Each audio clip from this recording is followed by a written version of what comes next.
Sakalta Rahkola, morjesta. Tämän näköinen erittäin tyylikäs GLC löytyy meiltä tästä Konalasta. Käydään autoa vähän lävitse näin videomuodossa. Kyseessä on Ruotsin tuontiauto. Yksi omistajan Ruotsi-auto ollut siellä yhdellä yrityksellä työsuhdeautona yhden henkilön käyttössä. Katsotaan kohta vielä tuota koneelta vähän tarkemmin lävitse. Mutta käydään eka autoa lävitse. Auto on tätä keulasta. Molemmat umpiot ehjät ja kirkkaat, puskuri. Kaikki puolin näyttää fiksulta. Tämänkin puolen umpio hyvässä ehjässä kunnossa. Ei ole mitään raapinsielkiä tuolla havaittavissa. Konepelti näyttää hyvältä, siistiltä ja fiksulta. Kuskin puolen kylki peilaa hyvin. Etukaari, etuovi, takaovi, takakaari. Kaikki hyvässä ja siistissä kunnossa. Tässä on muovikaaret.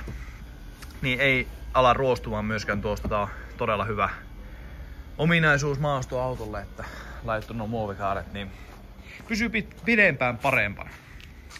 Takapäin auto näyttää myöskin erittäin hyvältä. Tää on AMG-paketilla oleva auto, niin tuonne alas tulee tuo kromilista ja vähän sporttisempaa takapuskuria ja sitten nuo ulostulot on tuommoiset vähän fiksumman näköiset. Nyt on toki talvirenkaat alla, vielä kaittaa kesävanteet alle, niin on kyllä aivan älyttömän komia kampe. Mutta takapäin auto on myöskin hyvässä kunnossa, ei ole raapimisjälkiä täälläkään havaittavissa ja täällä sama homma. Puskuri on laitettu tuonne alas muoviosaa, niin ei sekään ala menemään sitten huonoksi jään myötä. Kuski apparin puolen kylki peilaa hyvin, takakaari, takaovi, etukaari ja etuovi kaikki hyvässä ja siistissä kunnossa. Korillisesti auto on semmoisessa kunnossa, mitä pari vuotta vanhan ja 44 000 ajetun auton kuuluukin olla. Ei tietenkään ole uusi, koska on käyttöauto kyseessä, mutta varsin fiksussa kunnossa. Tsekataan seuraavaksi vaikka rengastusta. Meiltä tosiaan alta löytyy nyt Michelinin talvirenkaat. Nämä on hyvät kitkat.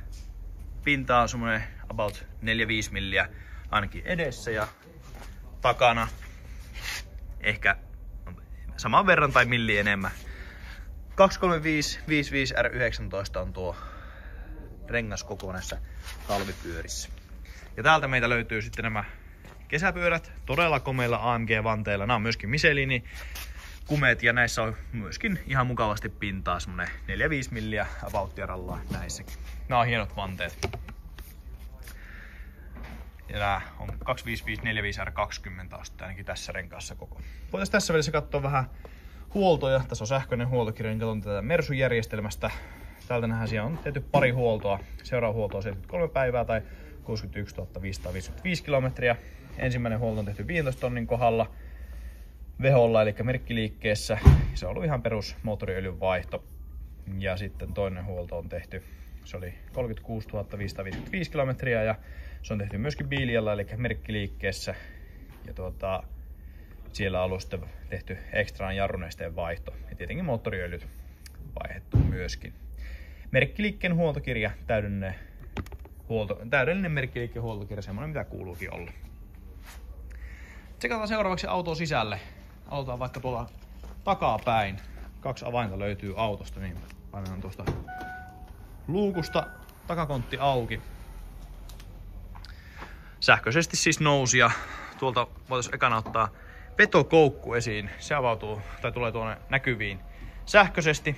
Oikein mukava ominaisuus, ei itse tarvitse sitä alkaa välppäämään. Ja se lukittuu siihen automaattisesti ja myöskin sitten menee napista samalla lailla piiloon, kun tuosta laitetaan, niin koukku lähtee sitten myöskin hiljalleen toiseen suuntaan. Noin. Oikein mukava, hyvä, käyttäjäystävällinen varuste. Yhdistimeltä löytyy AMG-matot kesäksi. Ja taas löytyy tämmönen suojakaukalo myöskin. Tää on vähän korottu. Tuolta löytyy lisää sitten säilytystilaa. Sieltä löytyy koiraverkkoa ja mitä nyt auton mukana tulee, noita turvallisuusvälineitä.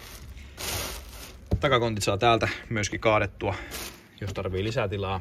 Takakontti on ihan mukavan kokoinen. Tuonne mahtuu ihan mukavasti vaikka golfbagia, kunhan driveri ottaa erikseen. Tai mitä nyt ikinä sitten sinne tarviikaan. Laitetaan luukusta kontti kiinni ja tsekataan seuraavaksi takapenkille. Vähän on tummaa tai pimeätä, koska on tummennukset laseissa.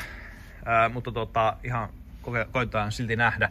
Takapenkit on tosi hyvässä kunnossa. Nää näyttää siltä, että ei ole oikeastaan ihan hirveästi näille edes vielä istuttukaan.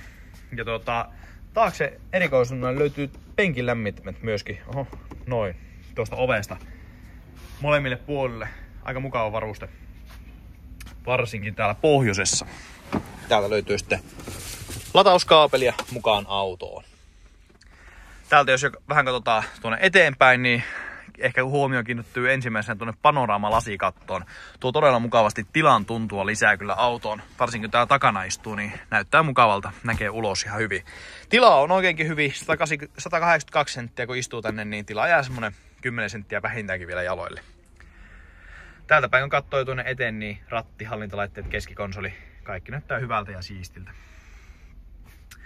Täältä jos vähän katsotaan noita varusteita, niin tuolta löytyy nuo etupankkien säädöt. Ne on muistilla molemmille puolille erikseen, eli sinne saa avaimen säädettyä käyttäjälle sopivan paikan, ja sitten kun tulee sillä omalla avaimella tänne, niin se laittaa automaattisesti tämän penkin oikeaan asentoon. Toki tuolla on sitten nuo napitkin, mihin voi laittaa 1, 2, 3 erilaiset penkin asennot. Tuolta löytyy tuo, vähän heilahti, mutta digimittari tuota ratin takaa, ja sitten tuosta keskeltä löytyy tuo Command Navi. Omasta mielestä paras tämä sisusta, tämmönen tommonen tumma puu. Ei oo kovin silmään pistävä, mutta tyylikäs kuitenkin. Itse ainakin dikkaan tuosta sisustasta paljon. Penkit myöskin edessä on hyvässä kunnossa. Ei oo mitään repeämiä tai halkeamia täällä havaittavissa. Myöskin kuskin penkki hyvässä kunnossa. Mennäänpä sitten kuskin puolelle ja laitetaan auto käyntiin. Tästä vois vielä näyttää. Tuo pitää varmaan avata itse asiassa tuolta täältä puolelta. Mä avaan sen, niin voin sitten tsekata vielä tuonne latauspuolellekin. Kun valot automaattiseen asentoon, niin ne ei siitä häiritse. Tästä tosiaan säädetään kuskin penkkiä, sen takia ei ole tuolla muita vipuja, paitsi sitten tuo ristiselän tuki säädetään tuosta. Penkki on todella mukava istua. Sporttipenkki, ja siltä se tuntuukin. Erittäin hyvin tukee tältä sivuilta. Tuosta auto käyntiin. Penkin lämmitin löytyy tältäkin tuolta sivusta. Molemmille puolelle erikseen eteenkin. Ja ratista meiltä löytyy tästä adaptiivinen vakinopeudensäälin. Erittäin oleellinen varuste ainakin itselle, kun autoa hankin. Pystyy säätämään tuota edellä ajavaa autoa, että kuinka kaukana sitten seurataan sitä.